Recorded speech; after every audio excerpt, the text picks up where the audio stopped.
నమస్తే welcome to prime time debate.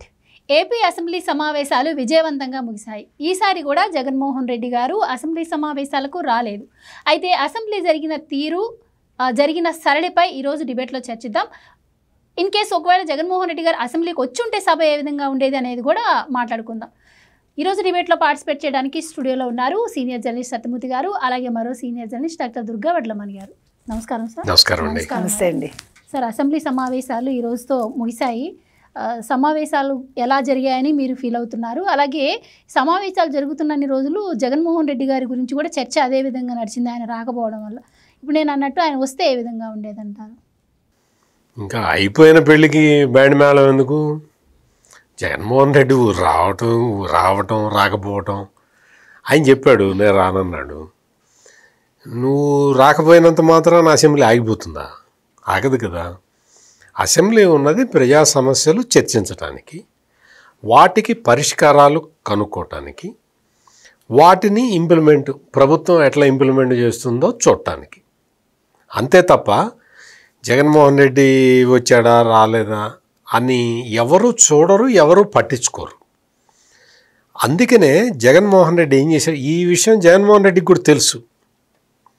తనను ఎవరు పట్టించుకోరు, అసెంబ్లీ సజావుగా నడుస్తుంది అన్న విషయం జగన్మోహన్ రెడ్డికి స్పష్టంగా తెలుసు. అందుకనే అసెంబ్లీ బయట నేను డిజిటల్ యాప్ పెడుతున్నా అంటాడు, ఇది అంటాడు, వాళ్ళని అరెస్ట్ చేశారన్నాడు, వీళ్ళని అరెస్ట్ చేశారన్నాడు, నేను చేస్తాను, నేను ఇంకా మీ దగ్గరికి వస్తాను అన్నాడు. ఈసారి కార్యకర్తలతోటే గవర్నమెంట్ నడుపుతట చెప్తున్నాడు. కార్యకర్తలతోటి గవర్నమెంట్ నడపడం ఏంటి? కార్యకర్తలతోటి గవర్నమెంట్ నడపడం అంటే ఏంటి? జగన్మోహన్ రెడ్డి నీకు అసలు ఏమన్నా తెలుసా? గవర్నమెంట్ ఎవరు నడుపుతారు? గవర్నమెంట్ ఎవరు నడుపుతారో నీకు 5 సంవత్సరాలు ముఖ్యమంత్రి కుర్చీలో కూర్చున్నా తెలియలే. ఎందుకు తెలియలేదు అంటే గవర్నమెంట్ నడిపింది సజ్జల రామకృష్ణారెడ్డి, నువ్వు కాదు, అందుకని నీకు తెలియదు. ఈసారి వచ్చిన తర్వాత కార్యకర్తలతోటి నేను గవర్నమెంట్ నడుపుతా అని చెప్తున్నాడు. అంటే గవర్నమెంట్ ఎట్లా నడుస్తుందో తెలియని వ్యక్తి 5 సంవత్సరాలు ఆంధ్రప్రదేశ్ని పరిపాలించాడు. దాని పర్యవసానమే ఇంత మొత్తం, అంటే ఆర్థికంగా మొత్తం అన్ని రకాలుగా కూడా పతనావస్థకి చేరింది ఆంధ్రప్రదేశ్. అందుకనే ఈ రోజున కూటమి ప్రభుత్వం మొత్తం ప్రతి స్టెప్పు కూడా డెవలప్మెంట్ వైపే, ప్రతి స్టెప్ అడుగు తీసి అడుగు వేస్తే అది అభివృద్ధి వైపే అన్న ఒక కృతనిశ్చయంతో పనిచేస్తున్నది. అదే అసెంబ్లీలో కూడా రిఫ్లెక్ట్ అయింది. మేడం, మామూలుగా సహజంగా మనం వింటూ ఉంటాం, అసెంబ్లీలో అధికార పక్షంతో పాటు ప్రతిపక్షం కూడా ఉంటేనే ఆ సభకు నిండుదనం అసలైన అర్థం వస్తుంది అంటారు. కానీ ఈసారి మరి ప్రతిపక్షం హాజరవ్వకుండానే ముగిశాయి. కానీ అధికార పక్షమే ప్రతిపక్షంలాగా కూడా వ్యవహరించిన సందర్భం కూడా ఈసారి అసెంబ్లీలో ఉండటం జరిగింది. ఎలా చూడొచ్చు అంటారు? అంటే కొంతమంది ప్రశ్నించారు, కొంతమంది జరిగింది ఆ రకంగా. అయితే దాని మీద చంద్రబాబు నాయుడు గారు వివరణ కూడా ఇవ్వడం జరిగింది, మాట్లాడటం కూడా జరిగింది. సరే, ఏది ఏమైనా ఇక్కడ ఇవాళ జగన్మోహన్ రెడ్డి లేకపోవటం వల్ల సభలో ఎటువంటి లోటు కనిపించలా. ఇప్పుడు ప్రశాంతంగానే కాదు, మీరు అన్నట్టుగా అన్ని అంశాల మీద చర్చ జరిగింది. అది ఫలవంతంగా జరిగింది, చాలా చలోక్తులతో సాగింది. ఎక్కడికక్కడ చాలా ఆనందంగా. నిజంగా చెప్పాలంటే ఈసారి శాసనసభ సమావేశాలు మనం చూసినప్పుడు ఎవరు ఏ చలోక్ తెస్తారు, ఎట్లా పండుతుంది, అసలు నిజంగా చాలా అందంగా ఆనందంగా సాగిందండి. అంటే ఒక వ్యక్తి లేకపోవటం అనేది ఆ సభకు ఒక నిండుతనం చేకూర్చింది. మామూలుగా ఒక వ్యక్తి లేకపోతే సభ వెలవెలబోతుంది. కానీ అమ్మయ్య జగన్మోహన్ రెడ్డి రాలేదు, ఎంత బాగుంది, మనకు అక్కర్లేదు, మనకు అసలు ప్రతిపక్ష నేత ఎందుకు, ప్రతిపక్ష నేత లేడు కదా, ప్రజలే వద్దన్నారు కదా అని ప్రజలే అనుకున్నారు. ఆ రకంగా ఈసారి సభ జరిగిందండి. సభలో అన్నీ కూడా అంటే ప్రతి ఒక్కటి చర్చించారు. చెప్పాలంటే చర్చలు కూడా ప్రతి అంశం మీద జరిగాయి. ఎన్ని లక్షల ఉద్యోగాలు ఇచ్చారు అంటే వీళ్ళ టెన్యూర్లో 14 నెలల్లో 4,71,574 ఉద్యోగాలు ఇచ్చాము. ఏ రంగాల్లో ఇచ్చాము వీటన్నిటిని మేము పోర్టల్లో పెడతాము, మీకు వివరంగా ఏ సెక్టార్లో ఎన్ని ఉద్యోగాలు ఇచ్చామో చెప్తామన్నారు. ఇంకొకటి ఏంటంటే నవంబర్ 26 భారత రాజ్యాంగ దినోత్సవాన్ని బాలల చేత నడిపించడానికి శాసనసభని ఈసారి సభ ఆమోదం తెలిపింది. సో అది ఇవాళ లోకేష్ గారు చాలా ఆనందపడ్డారు. ఎందుకు ఆనందపడ్డారంటే ఆయన గతంలో దాన్ని ప్రపోజ్ చేశారు. ఆ చేసిన దాన్ని ఇవాళ శాసనసభ ఆమోదం తెలిపింది. అంటే ఇది చాలా ముఖ్యం. ఎందుకు ముఖ్యం అంటే ఆయన విద్యాశాఖ మంత్రిగా చేస్తున్నారు కాబట్టి బాలలు శాసనసభలో ఎలా ఉంటుంది, చట్టసభల్లో ఎలాగా జరుగుతుంది వాదోపవాదాలు, వాళ్ళు ప్రత్యక్షంగా దాన్ని అనుభవించి దాన్ని చూడటం వల్ల అది భావితరాలకి అది చాలా బాగుంటుంది అనేది వారు చెప్పిన ఒక మాట. సో అదొకటి జరిగిందండి. తర్వాత అన్ని అంశాల మీద అంటే గత ప్రభుత్వం తిరుమల తిరుపతి దేవస్థానంలో చేసిన అన్యాయాలు అక్రమాల మీద, పరకామణిలో జరిగిన మొత్తం 300 కోట్ల స్కామో 200 కోట్ల స్కామో దాని మీద, అంటే ఒక భూమన, ఒక వైవి సుబ్బారెడ్డి, ఒక ధర్మారెడ్డి వీళ్ళందరూ ఎలా దోచుకున్నారు, ఈ అంశాల మీద కూడా విపులంగా చర్చ జరిగింది. అయితే నేనేమంటానంటే మొత్తం శాసనసభ సమావేశాలు ఒకటే కాకుండా ఈ 14 నెలల్లో ఈ ప్రభుత్వం ఏం చేసింది అంటే ఎన్ని మంచి పనులు చేసింది అనేది ప్రజల్లోకి ఇంకా బాగా వెళ్ళాలి. ఎందుకు వెళ్ళాలంటే వైసీపీ వాళ్ళు ఏమీ చేయకుండానే గతంలో మేము ఇది చేసాము, అది చేసాము, ఇంత చేసాం, అంత చేసాం, ఏదో పాట కూడా ఉంది, ఇంతన్నాడు అంతన్నాడు, అట్లాగనమాట వాళ్ళు చేసింది. అది అలా కాకుండా మీరు చంద్రబాబు నాయుడు గారిని కనుక తీసుకున్నారంటే, నేను 95 చంద్రబాబు నాయుడు అన్నారు ఆయన. 95 చంద్రబాబు నాయుడు ఏంటంటే మీకు అంతా కూడా ఆయన దాన్ని ఏమంటారు మొత్తం పుస్తకాలు రాయించారు, ప్రతిదీ అంటే గ్రౌండ్ లెవెల్కి వెళ్ళి అక్కడ ఏం జరిగింది, ఏం చేశాము అవన్నీ కూడా చేశారు ఆయన. మొత్తం తెలుసుకుని అది ప్రజల్లోకి ఏ విధంగా ఇప్పుడు ఈ చేస్తున్న మంచి పనులన్నీ వెళ్ళాయా లేదా అవన్నీ కూడా కనుక్కున్నారు ఆయన. సో ఇప్పుడు మళ్ళీ అలాగే చేస్తున్నారు ఆయన.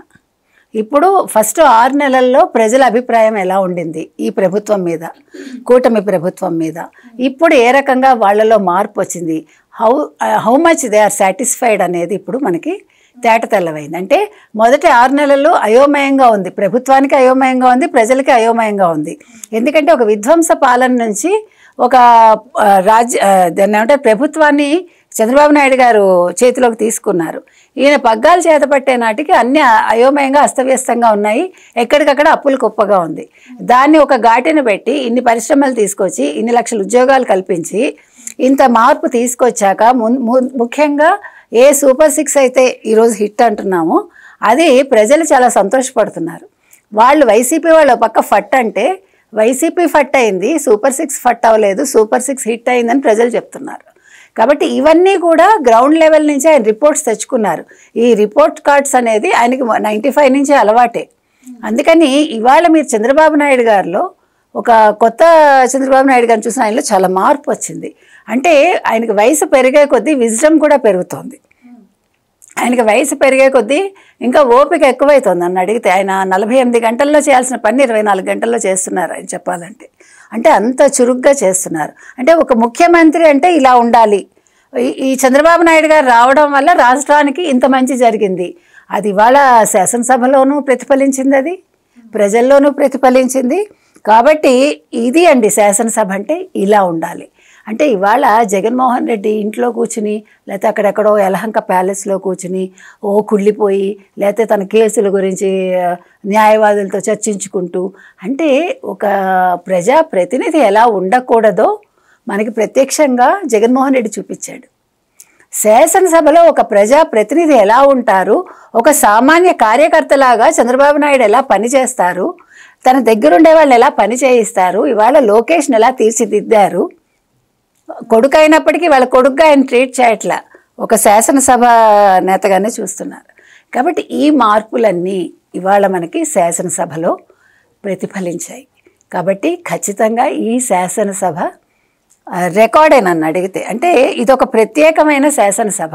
ఒక ప్రతిపక్ష నేత లేకుండా, ఒక ప్రతిపక్ష నేత రాకుండా చాలా సజావుగా, చాలా అందంగా, చాలా హృదయంగా సాగిన ఈ శాసనసభ సమావేశాలు చరిత్ర పుటల్లో నిలిచిపోతాయి. రైట్ సార్, అసలు ఇప్పుడు జరుగుతున్నటువంటి అసెంబ్లీ సమావేశాల గురించి మనం మాట్లాడుకోవాలంటే ఖచ్చితంగా గత అసెంబ్లీ సమావేశాలను గుర్తు తెచ్చుకోవాల్సిందే.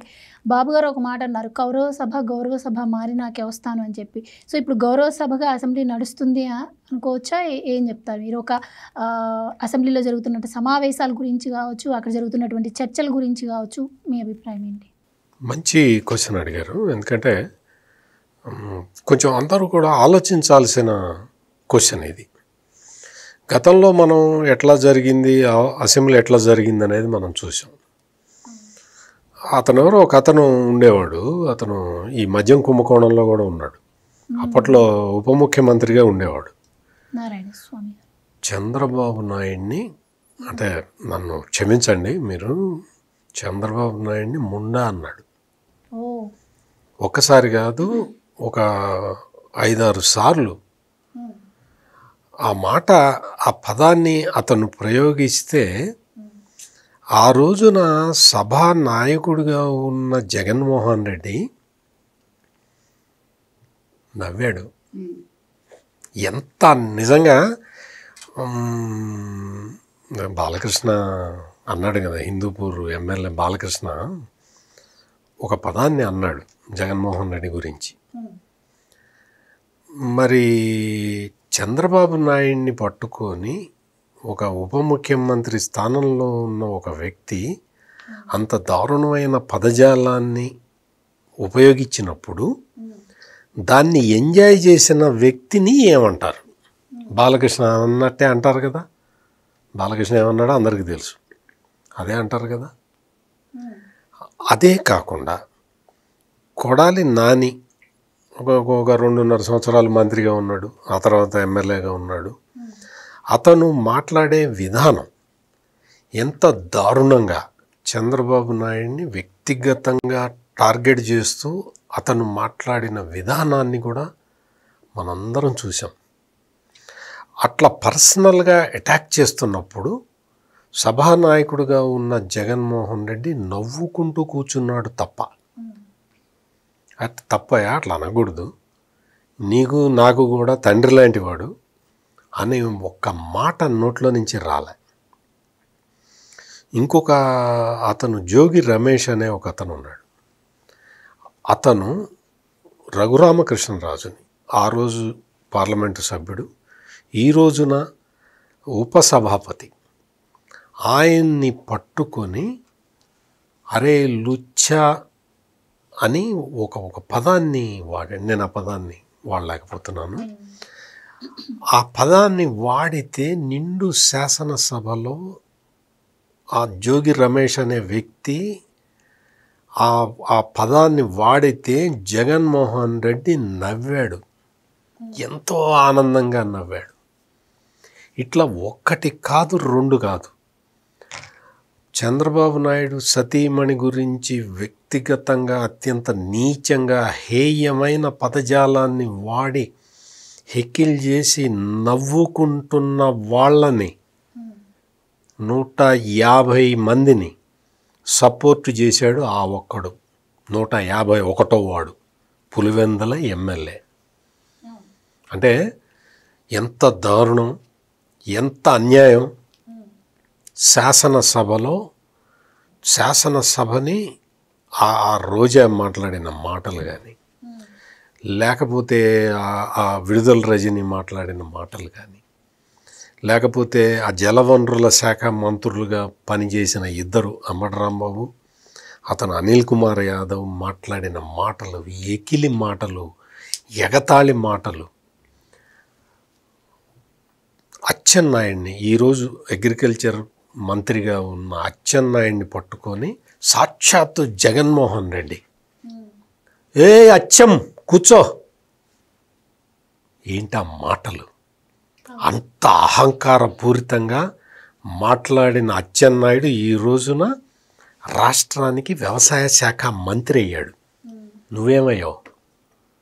11 సీట్ల దగ్గర ఆగిపోయావు. ఏ అచ్చం అని అనటమే కాకుండా అచ్చెన్నాయుడిని బాడీ షేమింగ్ చేశాడు. బాడీ షేమింగ్, జగన్మోహన్ రెడ్డి స్వయంగా బాడీ షేమింగ్ చేశాడు. నారా లోకేష్ను పట్టుకొని అనరాని మాటలు అన్నారు. అత్యంత దారుణంగా, నీచంగా మాట్లాడుతుండి ఎవడు ఏం మాట్లాడినా నవ్వుకుంటూ చక్కగా ఆనందంగా ఎంజాయ్ చేసిన జగన్మోహన్ రెడ్డి ఈ రోజున అదే అసెంబ్లీకి రావటానికి భయపడుతున్నాడు, వణుకుతున్నాడు, షేక్ అవుతున్నాడు. That is the power of democracy. అంటే నువ్వు భయపడాలి. ఎవరిని చూసి? ప్రజల్ని చూసి భయపడాలి. ఫస్ట్ అది నేర్చుకో జగన్మోహన్ రెడ్డి. డెమోక్రసీ అంటే అది. తీసి గిరాటేసి కొడితే డస్ట్బిన్లో అట్టడుగుకి వెళ్ళిపోయావు. That is the power of democracy. నువ్వు భయపడాల్సింది ఒకటి నీ ఆత్మసాక్షికి, రెండు రాష్ట్ర ప్రజలకి నువ్వు భయపడాలి. రాష్ట్ర ప్రజల మీద ఎక్కి నేను స్వారీ చేస్తానంటే కుదరదు. ఇవన్నీ కూడా జగన్మోహన్ రెడ్డి ఇప్పటికీ నేర్చుకోకుండా, ఇప్పటికి 15 నెలలైంది ఓడిపోయి, ఘోరంగా దారుణమైన పరాజయానికి లోనై 15 నెలలు దాటినా ఏమాత్రం అతనిలో మార్పే కనపట్టలేదు. అంత కర్కశంగా ప్రవర్తిస్తూనే ఉన్నాడు. ఈ రోజుకి అధికారంలో ఉన్నప్పుడు ఎంత మదం ప్రదర్శించాడో అంతకి డబల్ మదాన్ని ఈ రోజుకి ప్రదర్శిస్తూనే ఉన్నాడు. సాక్షాత్తు వెంకటేశ్వర స్వామిని కూడా అవమానించే విధంగా, హిందూ ధర్మాన్ని అవమానించే విధంగా ఈ రోజుకి ప్రతిరోజు ఏదో ఒక విషయాన్ని తీసుకొచ్చి బురద జల్లే ప్రయత్నమే చేస్తున్నాడు ఈ జగన్మోహన్ రెడ్డి. సార్, మీరు అంటున్నట్టు ప్రజానాయకుడు అయ్యండి, ఇప్పుడు ప్రజలకు కావాల్సింది ఏంటి అనేది ఆయన ఇవ్వకుండా, సభకి రాకుండా, కానీ సభలో ఏదో ఒక మాట అన్నారు, లేకపోతే మండలిలో మా మహిళలను కించపరుస్తూ మాట్లాడారు, గౌరవాన్ని కోరుకుంటున్నారు. గతంలో మనం చూసినట్టయితే మీరు అన్నట్టు చంద్రబాబు గారి భార్య గారి గురించి మాట్లాడినప్పుడు ఆయన వెకిలి నవ్వులు నవ్వారు. బయటకు వచ్చి కనీసం ప్రెస్ మీట్ పెట్టి కూడా ఆయన ఖండించే ప్రయత్నం చేయలేదు. అలాగే ఇంకొకటి గుర్తున్నట్టయితే మీకు ఏదో బోస్ టీకే అన్నారు అని చెప్పి మా వాళ్ళకి కోపం వచ్చి టీడీపీ ఆఫీస్ని ధ్వంసం చేసిన పరిస్థితులుగా మనం చూసాము. పట్టాభిని, అధికార ప్రతినిధి పట్టాభిని కొట్టారు. ఇలాంటి పరిస్థితులు ఒకప్పుడు మనం చూసాం. ఇప్పుడు అదే మర్యాదను వాళ్ళు కోరుకుంటూ ఉన్నారు. అసలు ఎలా చూడొచ్చు అంటారు? అంతే, మర్యాద కోరుకుంటే దక్కదు, మన ప్రవర్తనను బట్టి మర్యాద వస్తుంది. జగన్మోహన్ రెడ్డి నిన్నగా మొన్న కూడా ఒక ప్రెస్ కాన్ఫరెన్స్లో చంద్రబాబు సతీమణిని మేము ఏమీ అనలేదు, నేను తర్వాత రికార్డులు కూడా పరిశీలించి చూశాను, ఎక్కడా ఏమీ లేదు, చంద్రబాబు నాయుడు నాటకం ఆడాడు అని చెప్పాడు. ఆ మాట జగన్మోహన్ రెడ్డి అన్న తర్వాత ఆయన లీడరు బొత్స సత్యనారాయణ శాసన మండలిలో మేము చంద్రబాబు నాయుడు సతీమణిని మేము అత్యంత నీచంగా మాట్లాడటం తప్పు, అందుకు నేను క్షమాపణ చెప్తున్నాను అని బొత్స సత్యనారాయణ చెప్పాడు. అంటే 10 సార్లు క్షమాపణ అన్నాడు. అంటే జగన్మోహన్ రెడ్డి నీ తల ఎక్కడ పెట్టుకోవాలి నువ్వు? నేను చెప్పను అంటే నేను I'm not a politician. Botsa Satyanarayana మరి ఎన్ఆర్సీ చేశాడు, ఆ రోజు నా హౌస్లో ఉన్నాడు. బొత్స సత్యనారాయణ చెప్పాడు మేము అవమానించటం తప్పు అని ఒప్పుకున్నాడు. మరి జగన్మోహన్ రెడ్డి ఇంకా బుకాయిస్తున్నాడు అంటే జగన్మోహన్ రెడ్డి మరి అతన్ని ఏమి అంచనా వేయాలి, ఏ మాటతోటి పిలవాలి? అందుకనే నేను మళ్ళీ చెప్తా, బాలకృష్ణ ఆ పదప్రయోగం కరెక్ట్. అదే సార్, ఇప్పుడు పరిస్థితి చూస్తుంటే వాళ్ళకొక న్యాయం వీళ్ళకొక న్యాయం అన్నట్టుగా వాళ్ళు బిహేవ్ చేస్తూ ఉన్నారు. అండ్ మేడం, ఇంకొకటి అండి, జగన్మోహన్ రెడ్డి గారు అసెంబ్లీకి రాకపోవడం గురించి ఆలోచిస్తే అంటే సభలో ఎక్కువ మంది ఉన్నారు, నేను వెళ్తే నాకు మైక్ ఇవ్వరు, నా మీద దాడి చేసే అవకాశం ఉంది అన్న విధంగా ప్రజల్లో పోర్ట్రేట్ చేస్తూ ఉన్నారు. నిజంగానే మరి ఆయన వస్తే అలాంటి పరిస్థితి ఉంటుందంటారా? ఎందుకంటే ఇప్పుడు గౌరవ సభగా నడుపుదామని చంద్రబాబు గారు చెప్పడం జరిగింది. అండ్ ఆయన సభకి వస్తే ఏ విధంగా ఉండేదంటారు పరిస్థితి? ఆయన వస్తే ఆయన మర్యాద నిలబడేది. అంటే మర్యాద అంటే ఏంటో తెలియదు ఆయనకి, కాకపోతే మర్యాద అంటే ఇలా ఉంటుంది అని ఈ శాసనసభ వాళ్ళకి నేర్పు ఉండేది. అంటే ఆయనకి ఎప్పుడూ కూడా ఇందాక సత్యమూర్తి గారు చెప్పినట్టుగా వాళ్ళకి బూతులు మాట్లాడడం, తిట్టడం అలాంటివి అలవాటు కదా, అది సభ అనుకుంటారు వాళ్ళు. అనుకుని ఇంతకంటే ఘోరంగా నన్ను తిడతారేమో, ఇంతకంటే ఘోరంగా నన్ను ట్రీట్ చేస్తారేమో అని భయపడ్డాడు ఆయన. కానీ ఒక్కసారి వచ్చి చూస్తే ఆయనకి ఇక్కడ మర్యాద ఉండేది, ప్రజల్లో మర్యాద ఉండేది, కొద్దో గొప్ప. అంటే పూర్తిగా ఉంటుందని నేను చెప్పను. కాకపోతే ఆయన తన్ని తాను ఎలా ఊహించుకున్నాడంటే నేను అలా ట్రీట్ చేశాను కాబట్టి దానికి రెట్టింపు నన్ను ట్రీట్ చేస్తారు ఒకటి. రెండోది మీరు అన్నట్టుగా మైక్ ఇవ్వరు, అది అతను తగ్గించుకుంటాడు ఎప్పుడూ కూడా. మీరు ఒకటి గుర్తుపెట్టుకోండి, అది కాంప్లెక్స్ ఉండేవాళ్ళు చేసే పని, అది అతనికి ఇన్ఫీరియారిటీ కాంప్లెక్స్ అన్ని విషయాల్లో. నిన్న కూడా మనం మాట్లాడుకున్నాం, అందుకే అతను చెల్లెల్ని దూరం పెట్టింది. అందుకే చెల్లెలకి లీడర్ లక్షణాలు ఉన్నాయని తెలుసు, తనకి లేవని తెలుసు. అంటే తనకి లేని ఎదరవాళ్ళల్లో ఉంటే హీ కెనాట్ బేర్. ఇప్పుడు చంద్రబాబు నాయుడు గారిని చూస్తే అతనికి తెలుసు తను ఎందుకు పనికిరాను, తను ఆయన ముందు ఒక చిన్న ఇది పిపీలకం అనుకుంటాడు. మళ్ళీ పిపీలకం అంటే ఏంటంటే జగన్మోహన్ రెడ్డి నన్ను అడుగుతాడు, చీమ. అర్థమైందా మీకు? కాబట్టి ఎప్పుడూ కూడా మనిషి తన్ని తాను ఎప్పుడూ అలా తగ్గించుకుంటూ, అంటే ఒకలాంటి అదేమనాలి, అదొక మనస్తత్వం అంతే. నిన్న ఆ పదం వాడారు చూడండి బాలకృష్ణ గారు, అదే పదం చెల్లెలు వాడింది. ఇంతకంటే ఎక్కువగానే వాడారు అందరూ. ఇప్పుడు వాళ్ళ క్యాడర్లోనే తెలుసు ఆయన అదే అని, మనం చెప్పక్కర్లే. వాళ్ళ క్యాడర్లో అందరికీ కూడా దాపరికం ఎందుకు బాలకృష్ణ అన్నది అతన్ని సైకో సైకో పెద్ద తిట్టు కాదు అది. నువ్వు పెద్ద సైకో అంటే నువ్వు చేసే వెధవ పనులకి నేను సైకో అంటారు. ఇంట్లో పిల్లలు కూడా అంటారు, ఏంట్రా సైకోలా బిహేవ్ చేస్తున్నావు అంటారు. ఆంధ్రప్రదేశ్లో సైకో అంటే జగన్మోహన్ రెడ్డి అని అర్థమైంది, మనకు తెలియదు అది. అంటే దానికి ఒక ఏంటంటారు పోలిక చెప్తూ ఉంటాను చూడండి, ఈ ఈ ఈ పదానికి ఇగో ఇది పోలిక అని చెప్తూ ఉంటారు చూడండి. అట్లా సైకోకి మరి ఆయనకు పోలిక చేసుకున్నాడేమో మనకు తెలియదు. అందుకని వాళ్ళందరూ రెచ్చిపోతున్నారు. మీరు చూడండి సోషల్ మీడియా అంతా. ఇంత 5 ఏళ్ల సభల్లో వాళ్ళు మాట్లాడిన మాటలకి మరి మొత్తం వైసీపీ వాళ్ళందరూ ఎన్ని క్షమాపణలు చెప్పాలి, అసలు ఏం చేస్తే వాళ్ళ పాపం కడగబడుతుందో చెప్పమానండి. వాళ్ళు మాట్లాడిన మాటలు, వాళ్ళు వాడిన బూతులకి, ఆడవాళ్ళని వాళ్ళు కించపరిచిన విధానానికి, పుట్టుకల్ని వాళ్ళు ఎంత అసహ్యంగా మాట్లాడారో వాటన్నింటికి వాళ్ళు జవాబు చెప్పలేరు. ఎందుకంటే వాళ్ళ నాయకుడు సొంత చెల్లెల్ని అలా చేశాడు, వాళ్ళ నాయకుడు సొంత తల్లి ఆ కూతురు పుట్టుకనే వాళ్ళు అవమానించారు. కాబట్టి వాళ్ళంత నీచ నికృష్టులు ఇంకోళ్ళు ఉండరు. కాబట్టి వాళ్ళకి మనం ఎంత చెప్పినా తక్కువే. కాబట్టి ఇలాంటి వాళ్ళు శాసనసభకు రాకపోవడం చాలా మంచిది. కాకపోతే ఏంటంటే ఆయన దురదృష్టం ఏంటంటే నేను వస్తే నన్ను తిడతారేమో కొడతారేమో అని భయపడి ఆయన ఒక పిల్లిలాగా ముడుచుకుని ఇంట్లో కూర్చున్నాడు, అక్కడ యలహంక ప్యాలెస్లోనో ఇక్కడో. కాబట్టి కాదు నాయన, వీళ్ళు చాలా మర్యాదస్తులు. ఈవెన్ అయ్యన్న పాత్రుడు గారు కావచ్చు, లేకపోతే రఘురామకృష్ణరాజు గారు కావచ్చు, వాళ్ళ బ్యాక్గ్రౌండ్ ఒకసారి చూసుకో, వాళ్ళు చాలా మర్యాద ఇస్తారు. వాళ్ళు అందులో గోదావరి జిల్లాలో వాళ్ళు ఇంకా ఎక్కువ మర్యాద ఇస్తారు నీకు. నువ్వు చాలా పొరపాటు పడ్డావని చెప్తున్నావు. ఎందుకంటే చంద్రబాబు నాయుడు గారు ఎవరిని తిట్టరు, లోకేష్ మర్యాద ఇస్తారు, పవన్ కళ్యాణ్ అంతకంటా తిట్టరు. ఎవరి జోలికి రానంతసేపు ఎవడు తిట్టడండి.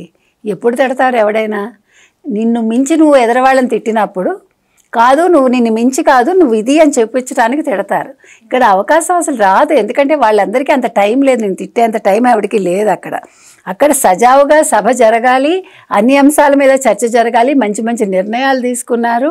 మెగా డిఎస్సి గురించి మాట్లాడారు. ఇన్ని రకాలుగా ఇగో ఈ 14 నెలల్లో మనం చేసినవి, ఇన్ని లక్షల ఉద్యోగాలు ఇచ్చాము, ప్రతి సంవత్సరం మెగా డిఎస్సి వేస్తాము, జాబ్ క్యాలెండర్ ఇది, మళ్ళీ బాబు వస్తే జాబ్ గ్యారంటీ అనేది ప్రూవ్ అయింది. ఇలా ఇవన్నీ జరిగాయి కదా. మళ్ళీ అవి చూసి తట్టుకోలేడు. ఇప్పుడు మళ్ళీ అక్కడ ఏదైనా తేడా చేసింది అనుకోండి, మళ్ళీ అది ఎలా ప్రొజెక్ట్ చేసుకుంటాడు, అగో చూసారా నా మీద తిరగబడ్డారంటాడు. ఆయనే చేసుకున్నా కూడా. అందుకని ఇక్కడ 2 రకాలుగా అదృష్టం ఏంటంటే, ఒకటి ఆయన సభకి రాకపోవడం, సభకు వచ్చాక మళ్ళీ తట్టుకునే శక్తి లేకుండా మళ్ళీ ఏదైనా అయిందనుకోండి, మళ్ళీ వీళ్ళ మీద నింద వస్తుంది. సో ఇప్పుడు ఆ నింద రాకుండా ఆయనే తప్పుకున్నాడు. కాబట్టి ప్రజల్లో ఇవాళ ఆయన ఒక ఏమనాలి పిరికి పంద నాయకుడు, రాజకీయ నాయకుడు అనిపించుకున్నాడు. ఇవాళ ఇంకో విషయం ఏంటంటే, ఎవరు ప్రొఫెసర్ నాగేశ్వర్ గారు ఆయనే అన్నాడు, జగన్మోహన్ రెడ్డి తాను చాలా ఎక్కువ ఊహించుకుంటున్నాడు, సో ఓవర్ కాన్ఫిడెన్స్ అన్నాడు ఆయన ఇవాళ. ఎందుకంటే మొత్తం విశ్లేషణ చేసి ఉంటాడు ఆయన. ఈయన శాసనసభకి రాలేకపోవడం, ప్రజల్లోకి వెళ్ళకపోవటం, ఇవన్నీ చూశాక ఇవాళ ఆయనకు కూడా అర్థమైంది what sort of a person he is అని. అందుకని నేను బాలకృష్ణ గారు అన్నది పెద్ద విషయం కాదు. అంటే మీరు ఎలా తీసుకుంటే, ఇప్పుడు యద్భావం తద్భవతి అన్నారు, కాబట్టి మీరు ఎలా తీసుకుంటే అలా అర్థమవుతుంది. కాబట్టి ప్రజలు ఈ తిట్లన్నీ విన్నాక ఈ పదం ఏముంది జుజుబి అనుకుంటున్నారు వాళ్ళు. కాబట్టి ఇదేం పదం కాదు అసలు. కాకపోతే ఇంకా పెద్ద తిట్లు తిట్టలేదేంటి అని ఆశ్చర్యపోతున్నారు. కాబట్టి సభ అనేది చాలా మర్యాదగా జరిగిందండి. సరే, ప్రతి సభలోనూ ఏదో చిన్న లోపాలు ఉంటాయి, ఆ రకంగా ఇది తీసుకోవాలి. కాకపోతే అసలు వాస్తవాలు ఏంటో పాత వీడియోలు చూస్తే మనకి ఇంకా బాగా అర్థమవుతాయి. అంటే ఇవాళ ఎవరి గురించి మాట్లాడినా, ఎవరి గురించి అన్నా, దీని వెనకాల ఉండే కథలు కావాలంటే ఒక్కసారి మన సోషల్ మీడియాకి వెనక్కి వెళ్తే అప్పుడు అందరి జాతకాలు బయటకు వస్తాయి. కాబట్టి ఇవాళ పెద్ద వైసీపీ వాళ్ళు చాలా దిగొచ్చేసినట్టు, వాళ్ళు ఏదో పరమ పవిత్రులు, వాళ్ళు అసలు శుద్ధమైన భాష తప్ప మాట్లాడరు, వాళ్ళకి అసలు తిట్టు అంటే అనే పదం కూడా తెలియదు వాళ్ళకి అన్నట్టుగా వాళ్ళు ఇవాళ సోషల్ మీడియాలో ఒక్కొక్కడు రెచ్చిపోతున్నాడు. శ్యామల దగ్గర నుంచి రెచ్చిపోతున్నారు ఏంటో. ఇవాళ పేటీఎం బ్యాచ్ అంతా రెచ్చిపోతుంది. ముందు మీరు గురువింద గింజ సామెత గుర్తు తెచ్చుకుని మీ నలుపేంటో మీరు చూసుకున్నాక మీరు అప్పుడు ఎవరినైనా అనడానికి ముందుకు రండి అని మనం చెప్తున్నాము. ఏది ఏమైనా శాసనసభ సమావేశాలు అత్యద్భుతంగా జరిగాయి, ముగిశాయి. సార్, ఇప్పుడు అసెంబ్లీ గురించి మాట్లాడుకోవాలి అంటే కేవలం జగన్మోహన్ రెడ్డి గారో ప్రతిపక్షం గురించో కాదు, అసలు అక్కడ జరుగుతున్నటువంటి చర్చలు, పాస్ అవుతున్న బిల్లుల గురించి కూడా మాట్లాడుకోవాల్సిన అవసరం ఎంతైనా ఉంది. ఎందుకంటే అవే ప్రజలకు ఉపయోగం కాబట్టి.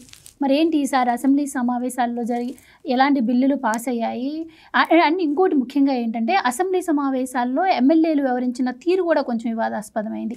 పార్టీలో ఏందో ఆడుతున్నారు అని చెప్పి స్వయంగా ముఖ్యమంత్రి గారే చెప్పటం. సో ఏంటంటారు మరి? ఇక్కడ మనం గమనించాల్సింది ఏంటి అంటే స్వేచ్ఛ. చంద్రబాబు నాయుడు పాలనలో స్వేచ్ఛ ఉంటుంది. ప్రజాప్రతినిధి అంటే గౌరవం ఉంటుంది. అంటే స్వేచ్ఛ అంటే నువ్వు అసెంబ్లీకి వస్తున్నావు, you are the representative of the people. నువ్వు ప్రజాప్రతినిధిగా నీ దగ్గర ఉన్న ప్రాబ్లం ఏంటో నువ్వు అడగాలి. అది చంద్రబాబు నాయుడు ఎమ్మెల్యేలకు ఇచ్చే స్వేచ్ఛ. ఆ స్వేచ్ఛ ప్రకారం వాళ్ళు క్వశ్చన్లు అడిగారు, మంత్రులు సమాధానం చెప్పారు, బాధ్యతగా చెప్పారు. అంటే సబ్జెక్టుని స్టడీ చేసి వస్తున్నారు. అంటే జనరల్గా ఏమవుతుందో తెలుసా, అంటే మామూలుగా నేను ఈ విషయాల్లో చాలా ఎక్స్పీరియన్స్ ఉన్న జర్నలిస్ట్గా చెప్తున్నా, హౌస్లో అపోజిషన్ లేని సందర్భంలో మంత్రులు లైట్గా వచ్చేస్తారు, ప్రిపేర్ కాకుండా వచ్చేస్తారు. నేను ఇది చాలా సందర్భాల్లో చూశాను. నేను మంత్రులు ఏమీ సబ్జెక్టు ప్రిపేర్ కాకుండా హౌస్కి వచ్చేస్తారు, అడిగేవాడు ఉండడు అని. కానీ మీరు గమనించండి, నేను ఇప్పుడు ఈ పాయింట్ చెప్తున్నాను కదా, మీరు గమనించండి. ఆంధ్రప్రదేశ్ అసెంబ్లీలో మంత్రులు అపోజిషన్ అంటే ఈ జగన్మోహన్ రెడ్డిని దృష్టిలో పెట్టుకోమాకండి, తీసేసేయండి. అసలు ప్రతిపక్షం ఈ హౌస్లో లేదు, మనం ఆడింది ఆట పాడింది పాట అనుకునే విధంగా మంత్రులు ఎక్కడ ప్రవర్తించట్లేదు. మీరు అది గమనించండి. బాధ్యతగా సమాధానం చెప్తూ ఉన్నారు. ఎంత బాధ్యతతోటి అంటే, ఒక సభ్యుడు క్వశ్చన్ వేశాడు అంటే దానికి సరైన సమాధానం చెప్పాల్సిన బాధ్యత నా మీద ఉన్నది అన్నట్టు మంత్రులందరూ ప్రవర్తిస్తూ ఉన్నారు. మీరు ఇంకా speaker Ayyanna Patrudu, deputy speaker మీరు రఘురామకృష్ణరాజు వాళ్ళు ఎట్లా చూస్తున్నారో మీరు ఒక్కసారి అబ్జర్వ్ చేస్తే మీకు చాలా ఇదైపోతుంది. వాళ్ళు ఆ సభని కంట్రోల్ చేసుకుంటూ వాళ్ళు మంత్రులతోటి సమాధానాలు చెప్పిస్తున్నారు. అంటే వాళ్ళు మేము సాటిస్ఫై కాలేదు మళ్ళీ చెప్పు అంటున్నారు. అంటే ఈ తరహా డెమోక్రటిక్ ప్రాసెస్ జగన్మోహన్ రెడ్డి టైంలో మిస్సింగ్. డెమోక్రటిక్ ప్రాసెస్ మిస్ అయితే అర్థం ఏంటి? ఆటోక్రాట్ రూల్, నియంత పాలన నడుస్తున్నట్టు. ఈ రోజున ప్రజాస్వామ్యయుతంగా శాసనసభ నడుస్తూ ఉన్నది. అదే తేడా. ఇక్కడ మీకు శాసనసభలో నిన్న మోస్ట్ సీనియర్ సభ్యుడు గోరంట్ల బుచ్చయ్య చౌదరి ఒక మాట అన్నాడు. అయ్యా మీరు కొత్త విషయాలు చెప్తున్నారు, నేను ఇంకొక 40 ఏళ్ళ ముందర పుట్టినట్టయితే బాగుండేది. అంటే మీరు చెప్పిన టెక్నాలజీ, కొత్త టెక్నాలజీని మేము ఇంటికి వెళ్ళి మళ్ళీ స్టడీ చేసుకుంటున్నాం, మా మనవాళ్ళని అడిగి తెలుసుకుంటున్నాం అని చెప్పాడు గోరంట్ల బుచ్చయ్య చౌదరి. అంటే దాని అర్థం ఏంటి? ఆయన మొత్తం తెలుసుకొని ఒక పాలసీ డాక్యుమెంట్ రూపొందించి దాన్ని ఇంప్లిమెంట్ చేస్తూ ఉన్నాడు. ఆయన పదే చెప్తున్నాడు, మీరందరూ పీపుల్స్ రిప్రజెంటేటివ్స్ కదా, ముందర నేను చెప్పేవి తెలుసుకోండి. నేను ఈ డైరెక్షన్లో వెళ్తున్నా, నేను 110 కిలోమీటర్ల స్పీడ్లో పరిగెత్తుతున్నా. మీకు ఓపిక ఉంటే 110 కిలోమీటర్ల స్పీడ్తో పరిగెత్తండి, రండి, అప్పుడు నేను మిమ్మల్ని కలుపుకొని తీసుకెళ్తాను క్లియర్ కట్గా చెప్తున్నాడు. అంటే అర్థం ఏంటి? నువ్వు నాలెడ్జ్ పెంచుకోవాలి, నువ్వు చంద్రబాబు నాయుడు ఏం చెబుతున్నాడో అర్థం చేసుకొని ఆయనతోటి ప్రయాణం కొనసాగిస్తే రాష్ట్రం సత్వరం అభివృద్ధి అవుతుంది. అందుకోసం అని చెప్పి ఆయన ఆ విధమైన ట్రైనింగ్ ఇస్తూ ఉన్నాడు. నిన్నెవరో ఒక కొత్తగా ఫస్ట్ టైం ఎమ్మెల్యే అయ్యాడు, ఆయన చెప్తున్నాడు, సార్ మీరు చెప్తుంటే మాకు అసలు మేము మీలాంటి లీడర్ దగ్గర పనిచేయటానికి, ఎమ్మెల్యేలుగా పనిచేయటానికి మాకు బయటికి వెళ్తే మాకు ఎంతో గౌరవం లభిస్తున్నది సార్ అని చెప్పాడు. అంటే ఇవన్నీ కూడా ఇటువంటివన్నీ అబ్జర్వ్ చేయాలి. ఈ మాటలు ఇప్పుడు నేను 2 మాటలు చెప్పాను. గోరంట్ల బుచ్చయ్య చౌదరిను క్షమించాలి, ఆయన ఆ ఫస్ట్ టైం ఎమ్మెల్యే పేరేంటో నేను గుర్తించలేదు. అట్లా జగన్మోహన్ రెడ్డిని ఎవరన్నా అన్నారా? జగన్మోహన్ రెడ్డి ముఖ్యమంత్రిగా ఉన్నప్పుడు ఒక పెద్ద అంటే 151 సీట్లతోటి అధికారంలో ఉన్నప్పుడు జగన్మోహన్ రెడ్డిని నువ్వు పెద్ద విజనరీ, నువ్వు చాలా గొప్ప నాయకుడివి, నీకు సబ్జెక్టు తెలుసు అని ఎవడన్నా అన్నాడా? సార్ అలా అనిపించుకోవడానికే డిజిటల్ కార్డ్స్ పెట్టాడు. అదే పోలవరం గురించి చెబుతూ నీళ్లు ఇట్లా పోతాయి అని చెప్పాడు తప్ప ఎటు పోతాయిరా, ఏది కుడి కాలం ఏంటి, ఎడవ కాలం ఏంటి, నీళ్ళు ఎటు వెళ్తాయో తెలియలేదు కాబట్టి ఆయన ఇంటికి వెళ్ళిపోయాడు. అంటే ఒకటి ఏదన్నా ఎక్స్ప్లెయిన్ చేసేటప్పుడు, ఒకటి చెప్పేటప్పుడు నీకు సబ్జెక్ట్ నాలెడ్జ్ ఉంటే చెప్పగలుగుతావు. నీకు ఏమీ లేకుండా మంద బలంతో, నీకు ఒక ధన మదంతో, అధికారం ఉన్నదన్న బలుపుతోటి వచ్చి మాట్లాడితే జగన్మోహన్ రెడ్డి లాగా ఉంటుంది. ప్రజాస్వామ్యయుతంగా నువ్వు మాట్లాడి అందరినీ కలుపుకెళ్ళాలన్న తలంపు నీకుంటే చంద్రబాబు నాయుడు లాగా ఉంటుంది.